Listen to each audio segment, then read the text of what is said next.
One of my favorite attractions at a water park is the wave pool, but only when it's on. When I've been to water parks, it comes on for a certain amount of time, and then they turn it off for some reason. I don't know why, because it's always more exciting when it's going. And as I was thinking about that imagery of the wave, so you go to a wave pool, and there might be water there, but there's no waves. It's just a wading pool.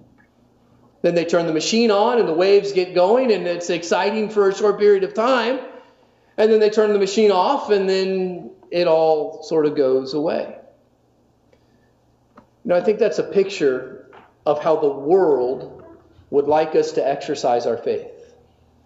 The world would like us, Satan would like us, our own sinful flesh would like us, prefer us to, yes, the waves can be on right now because you're at one church lane.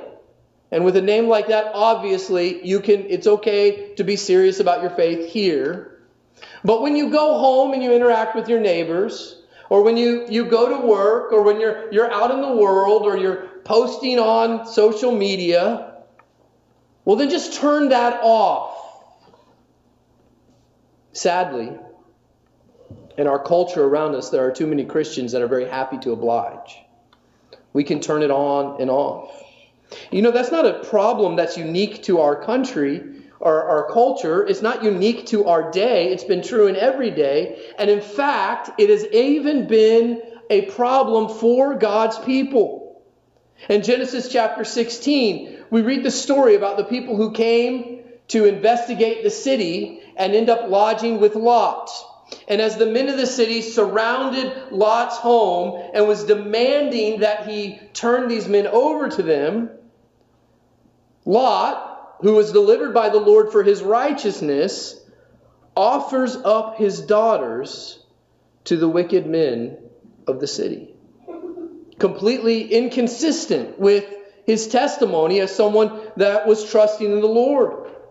In the New Testament, we find the story of Peter, the man who was ready with a sword to defend the Lord Jesus Christ. And then a few minutes later, Matthew chapter 26, the end of the chapter, he denies Jesus, even to a servant girl.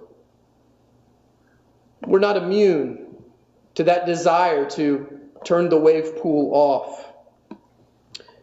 What do both these cases have in common? Both of them did not pray. Peter is one of the ones that went with Jesus to pray. Jesus prayed, and he struggled along with the sons of Zebedee. He struggled to stay awake, and he wasn't prepared. Lot did not cry out for deliverance as he tried to negotiate his way out of a situation. In 2 Kings chapter 6, we read the story of the servant of the prophet who got very, very nervous because he went outside and looked, and they were surrounded by the invading army.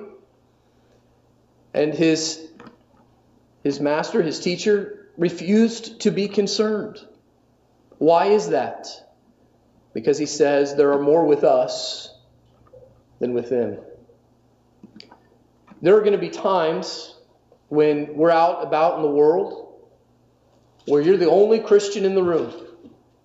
And the temptation in that moment is to have the eyes of sight and to think to ourselves that, I'm the only one here. I'm all by myself.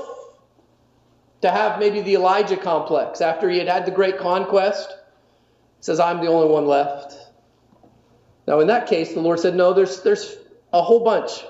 Is it 5,000 or 7,000? There's thousands of people that have not bowed the knee to Baal. You need to go and you need to minister to them.